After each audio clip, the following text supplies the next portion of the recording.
Olá, caros amigos e amigas. Hoje o nosso quinto episódio. Na verdade, o termo melhor é episódio e não vídeos, né?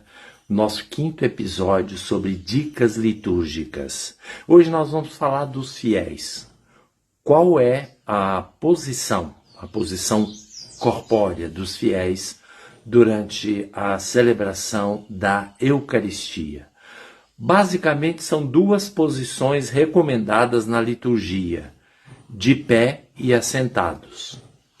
Na verdade, começando pelo início da missa, todo o início da missa, desde o canto e a procissão de entrada, aí na missa de domingo tem o Glória, depois do Glória tem a oração de coleta. A oração de coleta é assim chamada porque ela recolhe as intenções dos fiéis, não é coleta de dinheiro, é coleta de intenções.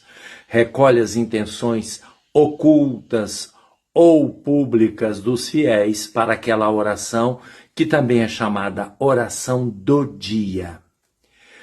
Após a oração do dia, em que até aquele momento todos estavam de pé, aí todos se assentam para a liturgia da palavra e ficam assentados até a aclamação ao Evangelho.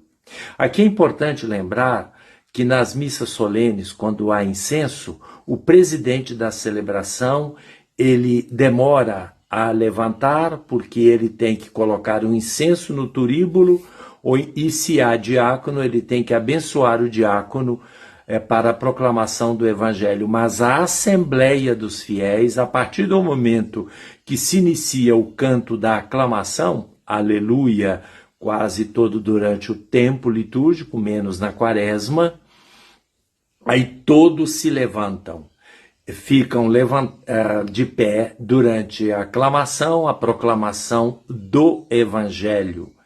E se há homilia, e com certeza sempre há, aí todos se assentam.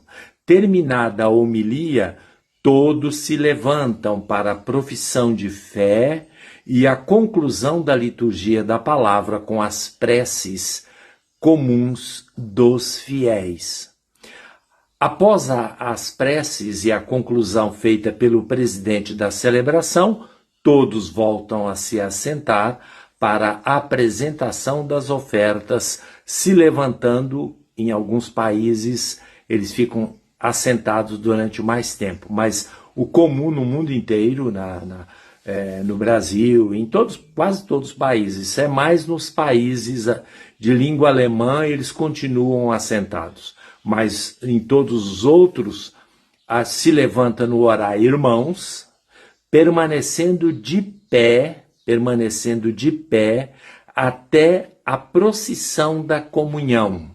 Após a procissão da comunhão e depois da comunhão de cada um, volta-se para o lugar e faz a ação de graças assentados, ficando de pé novamente na oração final, assentando para os avisos e depois ficando de pé para a bênção final. Essa é a base litúrgica. No entanto, existem em muitos lugares, eu acredito que é muito comum, os fiéis se ajoelharem logo depois do santo, na oração eucarística, e permanecerem ajoelhados até o por Cristo.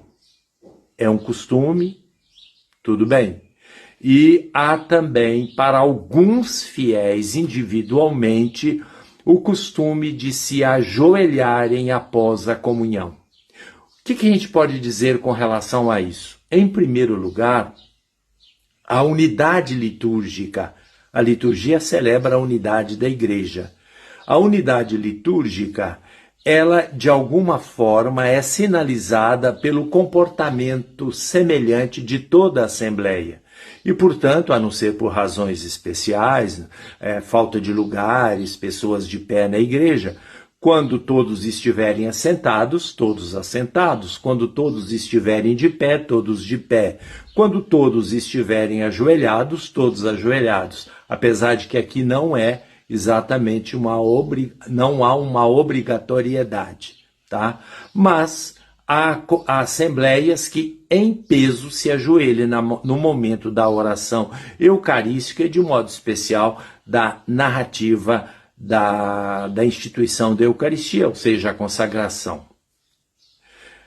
Aí, além do fato de que deve-se preservar a unidade litúrgica como expressão, a unidade dos fiéis na liturgia, como expressão da unidade da igreja, aí devemos ressaltar também que na igreja existe o espaço para alguma manifestação individual e pessoal. Mas isto com muita prudência, com muita raridade, não deve ser o comum. Ou seja, uma pessoa que fica ajoelhada rezando terço durante a missa inteira, como nos moldes antigos, está completamente equivocada. Não é assim. A participação na celebração não é desta forma.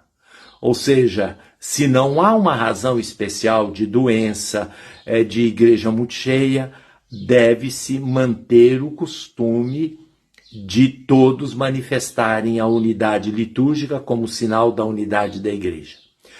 As três posições dos fiéis, de pé é a dignidade do homem, só o ser humano fica de pé. E diante de Deus nós somos seus filhos, somos dignos e, portanto, a atitude de estar de pé é uma atitude profundamente orante e cristã.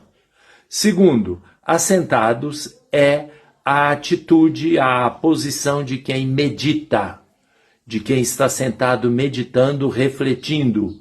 E por isso, na liturgia da palavra, a audição é assentada, a pessoa assentada.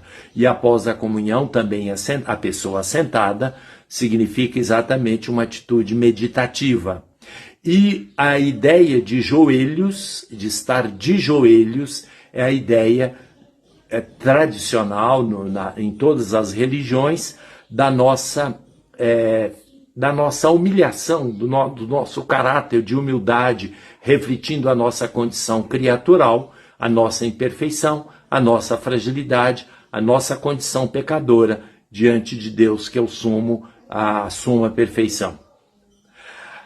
Com relação à comunhão, está escrito, tanto no diretório litúrgico, quanto no missal romano, nas instruções do missal romano, no direito canônico, os documentos da igreja, que não podemos obrigar os fiéis a comungar sob determinada forma aprovada pela igreja.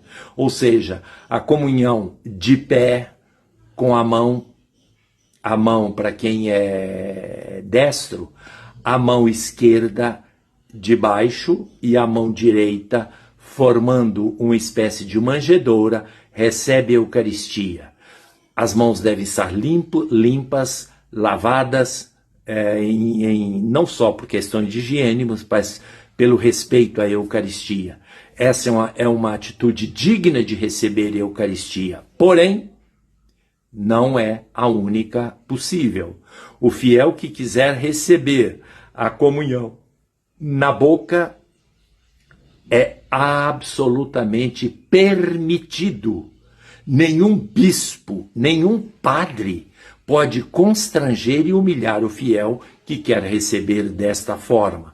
Assim também o fiel que quer receber, no momento da comunhão, recebê-la de joelhos, ele tem direito de fazer isso garantido pelo direito canônico, pelas instruções do magistério, pela recomendação da CNBB, pelas instruções do missal romano e pelo diretório litúrgico, basta ler lá. Então eu acho muito estranho determinados bispos que ficam falando essas bobagens, humilhando fiéis, constrangendo fiéis, chamando de Idade Média. Não, está escrita esta possibilidade, e a sensibilidade de um fiel que quer fazer desta forma, com certeza poderá fazê-lo. Todas as posições litúrgicas são dignas e devem ser respeitadas, mas deve ser respeitado também o sinal de unidade que a liturgia manifesta. Um grande abraço.